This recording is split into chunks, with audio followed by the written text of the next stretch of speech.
Media Korea juluki Sintayong Indonesia National Hero. Pelatih timnas Indonesia Sintayong kembali menjadi pembicaraan di media-media Korea Selatan. Kiprah mantan pelatih timnas Korea itu selalu diberitakan jika ada agenda-agenda bersama timnas Indonesia. Tak hanya di dalam lapangan, media Korea yang menyoroti aktivitas sang pelatih di luar arena. Satu di antara media Korea, The Guru, menulis tentang Sintayong dan menyebutnya sebagai Indonesia National Hero. Bagi masyarakat Korea, julukan National Hero tidak lebay jika berkaitan dengan olahraga. Media dan publik Korea terbiasa memberikan julukan National Hero kepada atlet-atlet dan pelatih yang berprestasi. Media Korea menyoroti dukungan publik yang begitu besar terhadap Sintayong. Fans timnas Indonesia berharap besar kepada pelatih berusia 51 tahun itu. FIFA kaget lihat akses jalan tol menuju GBT dan tak ada bau sampah. FIFA memberikan apresiasi atas persiapan Indonesia menjadi tuan rumah Piala Dunia U20 2023. Mereka bahkan kaget melihat akses jalan tol dari dan menuju Stadion Gelora Bung Tomo GBT. Wali Kota Surabaya Eri Cahyadi melalui keterangan tertulisnya di Surabaya menceritakan bahwa FIFA melakukan inspeksi langsung ke Stadion GBT. Satu hal yang membuat mereka takjub adalah akses jalan tol. Selain itu, FIFA juga disebut tidak mencium aroma sampah seperti klaim banyak pihak. Adapun bau sampah berasal dari tempat pembuangan akhir Benowo yang terletak dekat dengan Stadion GBT. Ex-Bali United Paulo Sergio bereuni dengan Cristiano Ronaldo. Ex-pemain asing Bali United Paulo Sergio baru-baru ini kedapatan bereuni dengan mega bintang sepak bola Cristiano Ronaldo. Diabadikan di media sosial, keduanya saling merangkul dan kompak memamerkan senyum ke hadapan kamera di momen pertemuan itu. Paulo Sergio adalah pemain asal Portugal yang pernah menimba ilmu bersama Cristiano Ronaldo di Akademi Sporting. Keduanya juga sempat memperkuat Sporting Lisbon. Bukan cuma Cristiano Ronaldo, Paulo Sergio pernah berlatih bersama dengan nama beken seperti Ricardo Quaresma, Hugo Viana sampai Miguel Garcia.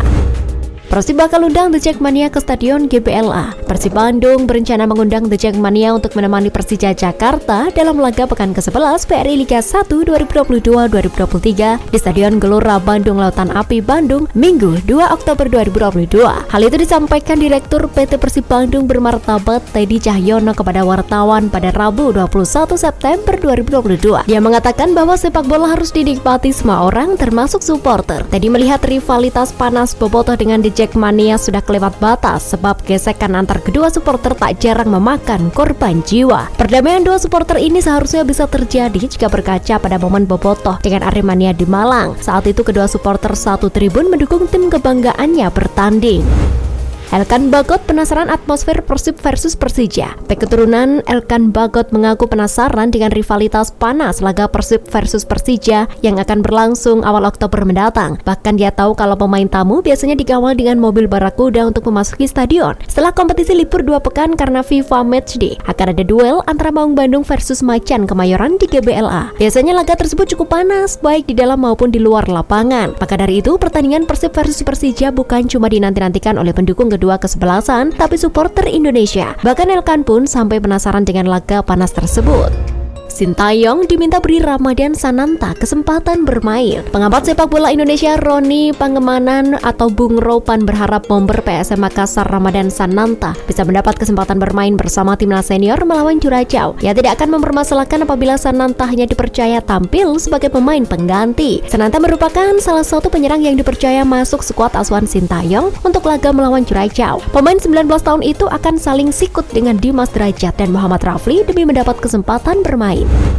DPR RI ultimatum PSSI terkait JIS. DPR RI mengultimatum PSSI agar tak berdebat lagi soal Jakarta International Stadium alias JIS. Mereka berharap adanya solusi terkait penggunaan stadion baru untuk Jakarta tersebut. Seperti diketahui, Asosiasi Sepak Bola Indonesia itu memang belakangan jadi sorotan terkait pernyataannya soal JIS. Mereka awalnya ingin memakai stadion baru itu sebagai venue timnas Indonesia melawan Curacao akhir September nanti. Akan tetapi pernyataan mereka kemudian berubah-ubah. Dari mulai tak pernah klaim bakal menggunakan untuk timnas sampai menyatakan kalau stadion tersebut tak berstandar FIFA. Klaim tersebut akhirnya direspons oleh PT Jakpro sebagai pengelola stadion. Ketua Komisi 10 DPR RI Syaiful Huda meminta kedua pihak tak lagi perdebatan terkait stadion berkapasitas 82.000 penonton. Dia meminta semuanya cari jalan keluar.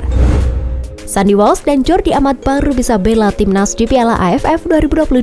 Sandy Walsh dan Jordi Amat baru bisa membela timnas Indonesia kemungkinan pada Piala AFF 2022. Hal itu setelah proses naturalisasi keduanya baru saja disetujui melalui rapat paripurna DPR RI kelima. Seperti diketahui, saat ini PSSI memang tengah memproses 3 pemain keturunan Indonesia agar bisa memperkuat timnas pada ajang-ajang internasional. Mereka ialah Jordi, Sandy, dan Saini Patinama. 2 dari 3 pemain itu, yakni Sandy dan Jordi, sudah mendapatkan persetujuan dari DPR RI dan disahkan melalui rapat paripurna DPR RI kelima. Hal itu berarti kedua pemain keturunan Indonesia tersebut baru bisa bela skuad Garuda di Piala AFF 2022. Proses yang dilalui Sandy Walsh dan Jordi pun tinggal beberapa langkah lagi.